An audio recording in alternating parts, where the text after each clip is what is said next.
तो आज की वीडियो में हम बात करने वाले हैं कि कैसे हमें अपनी गाड़ी की पीडीआई करनी है, क्या क्या स्टेप हमें फॉलो करने हैं ताकि हमें कोई गलत या डिफेक्टिव कार ना मिल जाए। Hey guys, welcome back to the channel. My name is Udit और आप देख रहे हैं उदित वर्स। तो कैसे हैं आप लोग? आई होप आप सब बढ़िया होंगे। तो आज मैं आपके लिए एक और नई वीडियो लेकर आया हूँ। तो जब भी आप नई गाड़ी खरीदने जाते हैं तो आपको करनी होती है पीडीआई। पीडीआई का मतलब होता है प्री डिलीवरी इंस्पेक्शन। सपोज आपने कोई भी एक गाड़ी सिलेक्ट कर ली, आपने उस गाड़ी को बुक कर दिया, लेकिन डिलीवरी लेने से पहले हम करते हैं गाड़ी की पीडीआई। प्री डिलीवरी इंस्पेक्शन जरूरी, बहुत ज्यादा जरूरी चीज होती है। क्यों होती है यार? देखो, जब आप गाड़ी बुक कर देते हो और गाड़ी क्या होता है ना, जब भी आपकी गाड़ी आती है ना कहीं से भी, तो गाड़ी में कुछ ना कुछ डिफेक्ट हो सकता है। जरूरी नहीं है, हर कंपनी में नहीं होता है, बट हाँ, जहाँ पर बहुत ही मास बहुत ही ज्यादा स्केल में गाड़ियां डिलीवर होती है ना, वहाँ पे डिफेक्ट निकलने के चांसेस बढ़ जाते हैं। क्यों आते हैं, कैसे आते हैं, क्या क्या हो सकते हैं, वो आज की वीडियो में हम बात करने वाले हैं। तो चलिए शुरू करते हैं। ओके, तो पीडीआई को हम डिवाइड करेंगे 4 पार्ट्स में। सबसे पहला होगा कार का एक्सटीरियर, उसके बाद कार का इंटीरियर, उसके बाद कार के मैकेनिकल पार्ट्स, और लास्ट में कुछ ऐसे मिसलेनियस पॉइंट्स जो शायद आप कभी नहीं चेक करते होंगे गाड़ी की पीडीआई में। तो चलिए अब बात करते हैं सबसे पहले कार के एक्सटीरियर की। तो जब भी आप पीडीआई करने जाएं तो सबसे पहला काम आपको क्या करना है, गाड़ी को बाहर से अच्छी तरीके से देख लेना है, चारों तरफ से। और कोशिश ये करिए कि आप हमेशा पीडीआई करने दिन में जाएं, डे लाइट में जाएं, और उनसे बोलिए कि कार आप बाहर खड़ी करें। कार को आर्टिफिशियल लाइटिंग में ना खड़ी कराएं। जब भी आप पीडीआई कर रहे हो, कार को हमेशा डे लाइट में खड़ी कराएं, ताकि आपको उसमें माइनर अगर कोई भी डिफेक्ट होगा ना, वो भी बहुत आराम से दिख जाएगा। तो करना क्या है, आपको एक्सटीरियर को चेक करने के लिए सबसे पहले तो आपको एक अच्छा सा वॉक अराउंड लेना है पूरी कार का। आपको कार के चारों तरफ एक चक्कर मारना है और देखना है कि पेंट में कोई डिफेक्ट तो नहीं है। ऐसा तो नहीं है कोई पैनल आपका पेंटेड हो, या फिर ऐसा तो नहीं है कि कोई स्क्रैच पड़ा हो। क्योंकि जनरली क्या होता है, जब गाड़ी गोडाउन में खड़ी होती है ना, तो वहां पर गाड़ी को आगे पीछे इधर उधर शिफ्ट किया जाता है, और उस शिफ्टिंग में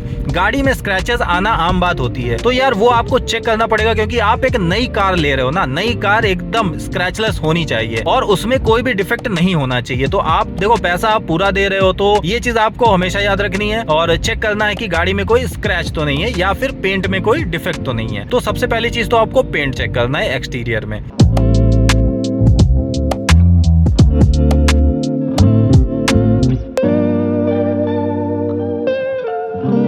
ओके, तो पेंट जब आप चेक कर लेते हैं अच्छे तरीके से कि गाड़ी में कोई स्क्रैच तो नहीं है, सारी चीजें एकदम ओके है, ये सारी चीजें जब आप चेक कर लेते हैं, उसके बाद आता है नंबर गाड़ी के एजेस चेक करने के लिए। गाड़ी के एजेस क्या होते हैं मैं आपको बता देता हूँ। जो गाड़ी के अलग अलग पैनल्स होते हैं, गाड़ी के अलग अलग पैनल्स इन द सेंस जैसे कि डोर हो गया, आपका आगे का फेंडर हो गया, बम्पर हो गया, आपका बोनेट हो गया, ये सारी चीजें हैं, इनके एजेस आपको चेक करने होते हैं। तो गाड़ी के एजेस में आपको चेक क्या करना है वो मैं बता देता हूँ। आपको ये चेक करना है कि गाड़ी के एजेस प्रॉपरली अलाइन है कि नहीं। लाइक अगर गाड़ी का डोर है और फेंडर है, डोर और फेंडर के बीच का गैप जो है वो बराबर है कि नहीं है। मैं एक इंसिडेंस बताता हूँ आपको। मेरा फ्रेंड टाटा की एक गाड़ी खरीदने गया था, टियागो। तो जब उसने पीडीआई करी तो उसने चेक किया कि उसकी जो डिग्गी थी ना, वो अलाइन ही नहीं थी प्रॉपर। लाइक एक साइड में डिग्गी आउट थी, उस एक साइड पे गैप बहुत कम था, एक साइड में बहुत ज्यादा था। तो इस तरह की कंडीशन ना हो, तो ये चीज आपको ध्यान रखनी है कि जो भी एजेस है वो बिल्कुल परफेक्ट होने चाहिए।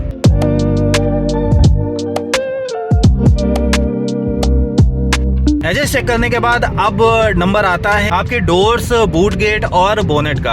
आपको क्या करना है, सारे डोर अच्छे से ओपन करके क्लोज करके चेक करने हैं, इसमें कोई आवाज तो नहीं आ रही है। आपको डिग्गी खोल के अच्छे से बंद करके चेक करनी है। ऐसा तो नहीं है बहुत ज्यादा फोर्स लगाना पड़ रहा है बंद करने या खोलने के लिए। तो ये सारी चीजें आपको चेक करनी पड़ेंगी। बोनेट ओपन करके आपको खोल के देखना है कि बोनेट के अंदर साइड में, लाइक बोनेट के ऊपर तो आपने पेंट का देख लिया, अंदर साइड में प्रॉपरली ये सारी चीजें ओके है कि नहीं। ऐसा तो नहीं है कोई रीपेंट का मार्क हो अंदर, या फिर कोई डेंट पड़ा हो अंदर। तो ये सारी चीजें आपको बहुत ही प्रॉपरली चेक करनी है। सारे डोर्स वगैरह सब चेक करने के बाद आपको एक चीज बहुत ध्यान से चेक करनी है, गाड़ी का रनिंग बोर्ड। गाड़ी का रनिंग बोर्ड जो होता है वो होता है डोर के नीचे वाला, जो पूरी एक पट्टी होती है ना, उसको रनिंग बोर्ड बोलते हैं। उस रनिंग बोर्ड को आपको बहुत अच्छे से चेक करना है और नीचे झुक के आप थोड़ा सा चेक करिए उसको।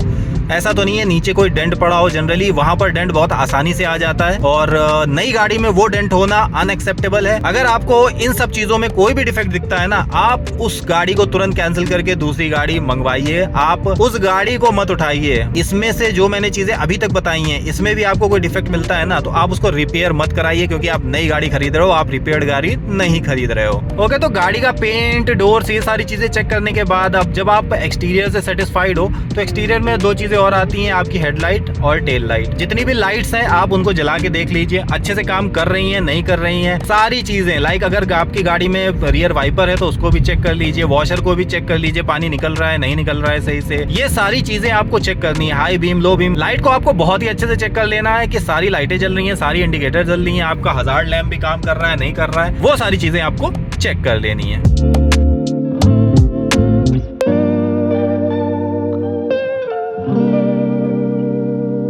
एक्सटीरियर में एक और चीज आती है जो होते हैं आपके टायर। तो टायर आपका एक्सटीरियर में भी हो गया और इंटीरियर में भी आपकी एक स्टेपनी रखी होती है, तो टायर को भी आप जरूर चेक कर लीजिए। टायर्स एकदम नए होने चाहिए, लाइक उनका जो मटेरियल है ना वो कम नहीं होना चाहिए, ये आप अच्छे से चेक कर लीजिए। और अगर आपको आइडिया नहीं है तो एक ऐसे इंसान को साथ में लेके जाइए जो कि ये चीजें जानता हो, लाइक जिसने कार ओन कर रखी हो पहले से, या फिर आपका कोई जान पहचान का मैकेनिक हो। ये बात मैंने बाइंग गाइड में भी बताई थी कि जब आपको कार खरीदनी है तो क्या करना है इंस्पेक्शन के लिए, वो सेकंड हैंड के लिए मैंने बोला था, बट नई कार के लिए भी आपको ये करना बहुत ही जरूरी है। तो ऐसा ना हो कि आपको कोई टेस्ट ड्राइव व्हीकल बेच दिया जाए, तो उसके लिए आपको ये सारी चीजें बहुत अच्छी तरीके से चेक करनी पड़ेंगी।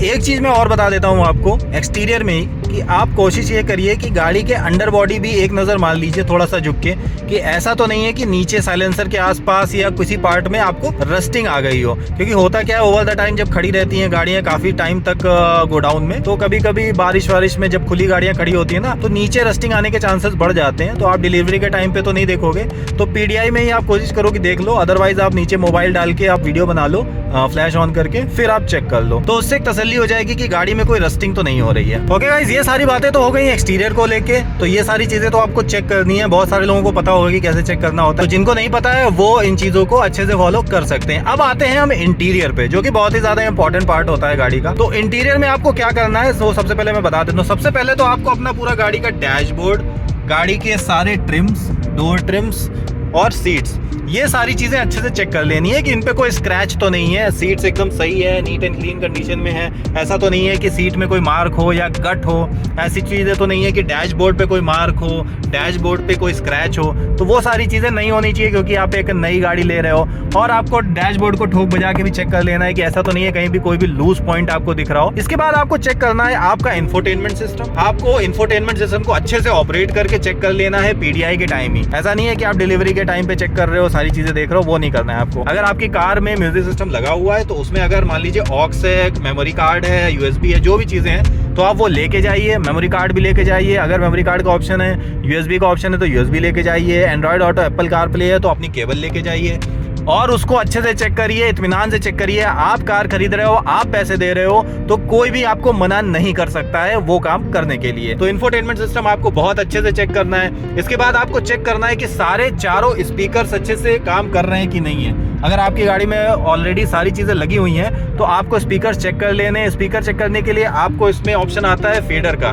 जिसमें कि आप इंडिविजुअली एक एक स्पीकर बजा के देख सकते हो। वो चीज आपको जरूर चेक करनी है। अदरवाइज होता क्या है, कभी कभी कोई स्पीकर अच्छे से काम नहीं कर रहा होता है, कहीं खरखराहट आ रही होती है, कुछ आ रही होती है, तो वो चीजें आपको अच्छे से चेक कर लेनी है। ओके, तो इंफोटेनमेंट सिस्टम चेक करने के बाद अब नंबर आता है कार के एसी का। जी हाँ, कार में एसी तो जरूर होगा, ऑब्वियस सी बात है। तो एसी को भी अच्छे से चेक कर लीजिए कि एसी प्रॉपर्ली वर्क कर रहा है कि नहीं कर रहा है, एसी की कूलिंग कैसी है। ऐसा तो नहीं है कि एसी ट्रिप मार रहा है बार बार, तो एसी को आपको प्रॉपर्ली चेक करना है। और एसी में आपको सारे फंक्शंस चेक करने हैं। अगर आपको ऑटोमेटिक एसी है तो सारे फंक्शन, जितने भी बटन होते हैं ना, ये सारे आपको चेक कर लेने हैं। टेम्परेचर, कूलिंग, हीटिंग, सारा फंक्शन आपको चेक करना है प्रॉपर्ली। गाड़ी में जो आपका डिफॉगर होता है वो डिफॉगर भी आपको चेक करना है। वो सारी चीजें जो कि एसी से रिलेटेड है ना, वो सब आपको चेक कर लेना है। सारे पॉइंट्स पे कितनी तेज हवा आ रही है, कितनी धीमी आ रही है, वो सब कुछ चेक करना है। एसी को प्रॉपर्ली चेक कर लीजिए और उसकी फंक्शनैलिटी को भी प्रॉपर्ली चेक कर लीजिए।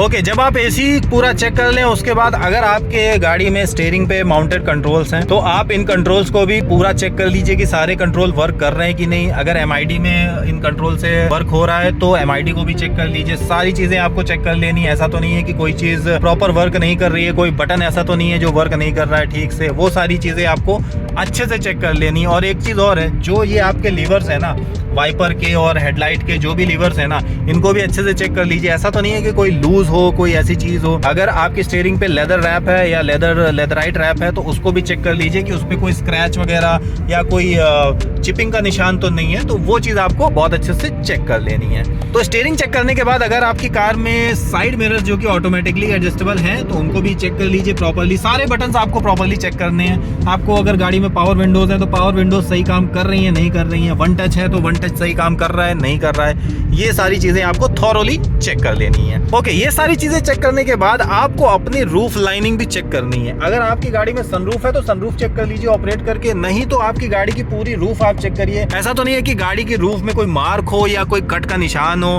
और या फिर कोई इम्प्रॉपर फिटिंग हो, तो वो चीज आपको भी प्रॉपर चेक कर लेनी है।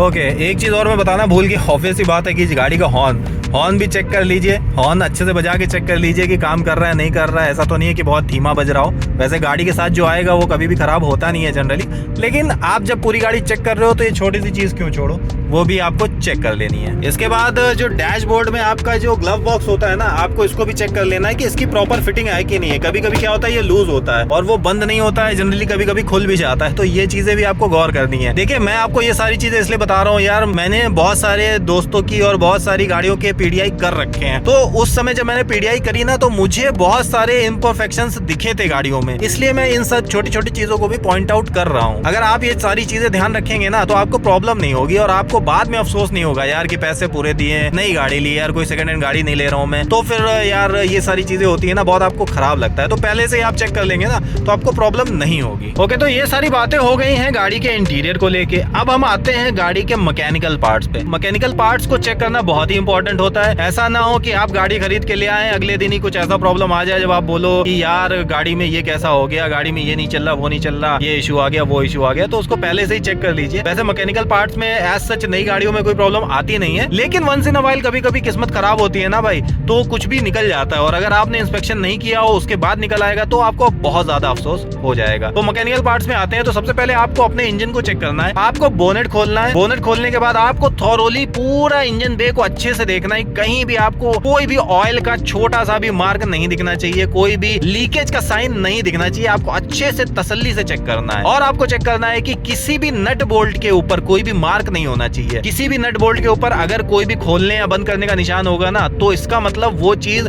ठीक करी गई है या उसको बाद में ऑल्टर किया गया है। तो ये चीज आपको बहुत ध्यान से चेक करनी है। इसके बाद आपको क्या करना है, गाड़ी का इग्निशन ऑन करना है और इंजन बे को चेक करना है कि इंजन का नॉइज कुछ अनइवन तो नहीं है, इंजन में कुछ ज्यादा नॉइज तो नहीं आ रहा है, इंजन में कोई नॉकिंग साउंड तो नहीं आ रहा है। तो ये चीजें आपको जरूर चेक करनी है। गाड़ी का इंजन स्टार्ट करिए, फिर आप चेक करिए कि कुछ ऐसा अनयूजुअल सा साउंड तो नहीं आ रहा है जो कि आपको लग रहा हो कि नहीं भाई ये ऐसा नई गाड़ी से नहीं आना चाहिए। और इसके लिए मैं फिर से बता रहा हूँ आपको, किसी आप एक एक्सपीरियंस बंदे को लेके जाइए। अगर आपको नॉलेज है तो बहुत अच्छी बात है, अगर नॉलेज नहीं है तो किसी अच्छे एक्सपीरियंस बंदे को लेके जाइए या फिर किसी मैकेनिक को लेके जाइए। आपको गाड़ी का एग्जॉस्ट साउंड भी चेक करना है। उसके लिए आप गाड़ी के पीछे आइए, आगे किसी को बोलिए कि जो रेस दे सके।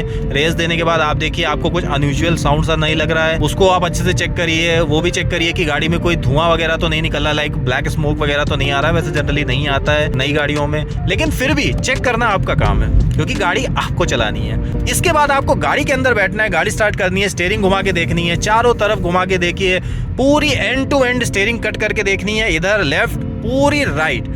आपको कोई भी आवाज नहीं आनी चाहिए स्टीयरिंग में। स्टीयरिंग पूरी तसल्ली से आप घुमा के चेक कर लीजिए। और स्टीयरिंग चेक करने के बाद अगर आपकी गाड़ी मैनुअल है तो गाड़ी को स्टार्ट करके आप सारे गियर लगा के चेक कर लीजिए, 1 2 3 4 5 रिवर्स वगैरह सारे गियर काम कर रहे हैं नहीं कर रहे हैं। ऑटोमेटिक है तो ऑटोमेटिक में भी लगा के देख लीजिए। गाड़ी के क्लच पैडल और ब्रेक पैडल या एक्सीलरेटर पैडल पे वाइब्रेशन तो नहीं आ रहा है जब गाड़ी स्टार्ट है तो। और अगर गाड़ी में वाइब्रेशन हल्का फुल्का देखिए आता है, हर गाड़ी में थोड़ा बहुत वाइब्रेशन रहता है, बट अनयूजुअल नहीं होना चाहिए वो चीज। तो ये चीज आपको बहुत अच्छे से ध्यान देनी है ताकि आपको एकदम नई और परफेक्ट गाड़ी मिले। ओके, तो जब आपने गाड़ी स्टार्ट करके ये सारी चीजें चेक कर ली, अब आपको क्या करना है, गाड़ी के शॉकर्स चेक करने हैं। उसके लिए आपको क्या करना है, आपको बाहर जाना है, गाड़ी के बोनेट पे जहाँ पर सस्पेंशन नीचे लगा होता है ना, वहां पर जाके आपको ऊपर से ऐसे प्रेस करना है, इस तरीके से दबाना है, दबा के देखना है कि कोई नॉइज तो नहीं आ रहा है। अगर कोई भी नॉइज आता है ना, तो इसका मतलब है कि गाड़ी में शॉकर्स में या बुश में कोई प्रॉब्लम हो सकती है। तो आपको वो चीज बहुत अच्छे से चेक करनी है, दोनों साइड बहुत ही अच्छे से चेक करनी है कि गाड़ी के शॉकर्स वगैरह अच्छे से काम कर रहे हैं कि नहीं कर रहे हैं। तो ये सारी चीजें चेक करने के बाद अब हम आते हैं अपने मिसलेनियस चीजों पे, जो कि अलग सी हैं कुछ, जो शायद ही कोई पीडीआई में चेक करता हो। तो उस चीज का आपको ध्यान रखना है, वो मैं आपको बताता हूँ। बहुत ही इंपॉर्टेंट चीजें हैं वो। सबसे पहले तो आपको रिक्वेस्ट करनी है उनसे कि आपको एक छोटी सी टेस्ट ड्राइव अगर वो दे सके तो। अगर आप इन सारे पॉइंट्स के बाद, ये सारे पॉइंट्स अगर आपके क्लियर हो जाते हैं, आपको लगता है कि हाँ ये गाड़ी आपकी एकदम ओके है, कोई भी डिफेक्ट नहीं है, तब उस केस में आपको क्या करना है कि आपको एक छोटी सी टेस्ट ड्राइव उनसे रिक्वेस्ट करनी है कि मुझे एक राउंड लगाना है गाड़ी का, आप एक टेस्ट ड्राइव दे दो। वैसे वो मना नहीं करना चाहिए उनको, लेकिन आप रिक्वेस्ट करेंगे, आपको मिल जाती है टेस्ट ड्राइव, तो आप चला के देखेंगे तो आपको और क्लियर हो जाएगी चीजें कि ब्रेकिंग, एक्सेलरेशन, गाड़ी का चलने का तरीका, अलाइनमेंट, बैलेंसिंग और आपकी गाड़ी का गियर्स वगैरह कैसे काम कर रहे हैं। अगर ये पॉसिबल है तो आप वो जरूर कर लीजिए। इसके बाद एक और चीज है, आपको क्या करना है, अगर आपकी गाड़ी में सारी चीजें ओके हैं, टेस्ट ड्राइव भी करके देख लिया आपने, वो भी सही लग रहा है आपको, उसके बाद आपको एक छोटी सी चीज चेक करनी है, गाड़ी का विन नंबर। लाइक जो गाड़ी आपको अभी आपने पीडीआई कर लिया है, आपको उसके जो विन नंबर होता है आगे होता है, यहाँ पे फोक्सवैगन में तो आगे आपको विंडशील्ड पे मिल जाता है, बाकी हर गाड़ी में आपको विन नंबर मिल जाएगा। तो विन नंबर की आपको फोटो ले लेनी है, ताकि ऐसा ना हो कि जिस गाड़ी की आपने पीडीआई करी है डिलीवरी के टाइम पे वो दूसरी गाड़ी आपको दे दे। जनरली होता नहीं है, लेकिन आपकी खुद की सेफ्टी के लिए ये चीज जरूरी है कि जो गाड़ी आपने पीडीआई करी है वही गाड़ी आपको डिलीवर हो। तो विन नंबर की आप फोटो ले लीजिए ताकि डिलीवरी के टाइम पे आप वो मैच करा सकें। ओके, ये सारी चीजें करने के बाद एक बहुत ही इंपॉर्टेंट चीज है जो शायद ही कोई गौर करता होगा, लेकिन मैं आपको बता देता हूं। आपको अगर आप गाड़ी फाइनेंस करा रहे हो, जनरली होता भी यही है कि हर आदमी 90% आदमी वहीं शोरूम से ही फाइनेंस करा लेता है, वो शोरूम के ही थ्रू फाइनेंस करा लेता है। सपोज मैं टाटा की कोई गाड़ी खरीदने गया, सपोज मैंने टाटा की एक नेक्सॉन खरीदने गया, मैंने वहां पर टाटा से बात करी, उन्होंने बोला कि भैया हम एसबीआई से आपका फाइनेंस करा देंगे, एचडीएफसी से, किसी बैंक से करा देंगे। मैंने उनको डॉक्यूमेंटेशन दिया, उन्होंने फटाफट लोन पास करा दिया। अब सपोज मैंने 1 तारीख को गाड़ी बुक कराई, अब मेरी गाड़ी की डिलीवरी डेट है वो है सपोज 12 तारीख या 15 तारीख, जो भी, मान लीजिए 10-15 दिन का टाइम है, मान लीजिए 15 तारीख है, मैंने 1 तारीख को गाड़ी बुक कराई, 15 तारीख को मेरी गाड़ी की डिलीवरी है और आपने सारा डॉक्यूमेंटेशन 1 तारीख को कर दिया, ठीक है। उसके बाद आपका लोन प्रोसेसिंग होने में थोड़ा टाइम लग जाता है। ओके, ये सारी बातें सबको समझ में आती हैं। तो आपको उनसे ये बोलना है कि आपको जिस दिन डिलीवरी मिल रही है आपका लोन उसी दिन रिइंबर्स होना चाहिए, या फिर 1 दिन पहले, सिर्फ 1 दिन पहले। क्योंकि मैंने देखा है यार, मेरे सामने की बात है, मेरे फ्रेंड ने टियागो खरीदी थी, उसने टाटा से ही लोन कराया था, लाइक बैंक मुझे नहीं याद है कौन सा था, बट वहीं से ही लोन कराया था, और उसने गाड़ी बुक कराई थी लगभग 5 या 6 तारीख को, और उसकी गाड़ी डिलीवर होनी थी लगभग 15 या 20 दिन बाद। अब गाड़ी डिलीवर होनी थी 15-20 दिन बाद, लेकिन लोन इम्बर्स हो गया था 4 दिन बाद। अब आप समझ रहे हो उसमें प्रॉब्लम क्या है, वो मैं आपको बताता हूँ। तो जब 4 दिन बाद ही लोन इम्बर्स हो गया, तो उससे हुआ क्या कि उसकी ईएमआई चालू हो गई 4 दिन बाद। उसको गाड़ी मिलनी थी 15 दिन बाद, लेकिन उसकी ईएमआई चालू हो गई थी 5 तारीख से लगभग। अब भाई आपकी ईएमआई चालू हो गई 5 तारीख से, लेकिन आप गाड़ी उठा रहे हो 15 तारीख को, तो ये जो 10 दिन का पैसा आपने दिया है ना, ये तो फालतू का दिया है ना आपने। तो आपको ये चीज हमेशा याद रखनी है कि आपकी ईएमआई उसी डेट से शुरू हो जब आपकी गाड़ी की डिलीवरी हो, या फिर 1 दिन पहले से हो। अननेसेसरी आप बैंक को पैसा नहीं दोगे, क्योंकि भाई बैंक आपसे इंटरेस्ट ले रहा है उस चीज का। आप 10 दिन का इंटरेस्ट क्यों दोगे बैंक को, वो 2 दिन का भी हो आप क्यों दोगे। तो ये चीज आपको ध्यान रखनी है, कोई ध्यान नहीं देता है और ये चीज हो जाती है अक्सर। और क्योंकि देखो उनको गाड़ी बेचनी है, उनको उनकी सेटिंग होती है बैंक से, वो फटाफट एकदम करा देते हैं, फिर वो बोलते हैं कि भैया आप गाड़ी उठा के ले जाओ, लेकिन आपके दिमाग में कोई डेट होती है। हर आदमी यार अपने फिजिबिलिटी के हिसाब से कार डिलीवर कराता है, ठीक है ना। तो कार डिलीवरी के टाइम पे आपकी मर्जी से होनी चाहिए ना, पैसा आप दे रहे हो, ठीक है। तो ये चीज है कि गाड़ी आपके पास आ जाए तब से ईएमआई स्टार्ट हो, वो ज्यादा अच्छा है। ऐसा नहीं है कि 10-15 दिन पहले से आपकी ईएमआई कट रही है, आपकी ईएमआई पहले चली गई, वो कैलकुलेट हो गए, तो ये चीज नहीं होनी चाहिए। तो आप जब भी गाड़ी खरीदने जाएं तो गाड़ी की पीडीआई जरूर करें। गाड़ी की पीडीआई करते समय आप इन सारी चीजों की जो मैंने आपको बताई है, पॉइंट टू पॉइंट लिस्ट बना लीजिए, उन सारी चीजों को चेक करिए प्रॉपरली। और अगर मुझसे कोई चीज मिस हो गई हो तो प्लीज कमेंट करके बताइएगा। तो आज के लिए बस इतना ही। आई होप आज आज की वीडियो भी आपको पसंद आई होगी। अगर पसंद आई हो तो वीडियो को लाइक करना, अपने दोस्तों के साथ शेयर करना, और अगर चैनल पे नया है तो प्लीज सब्सक्राइब जरूर कर लेना। तो मिलते हैं ऐसे किसी बड़े वीडियो में। Till then bye bye, take care and drive safe.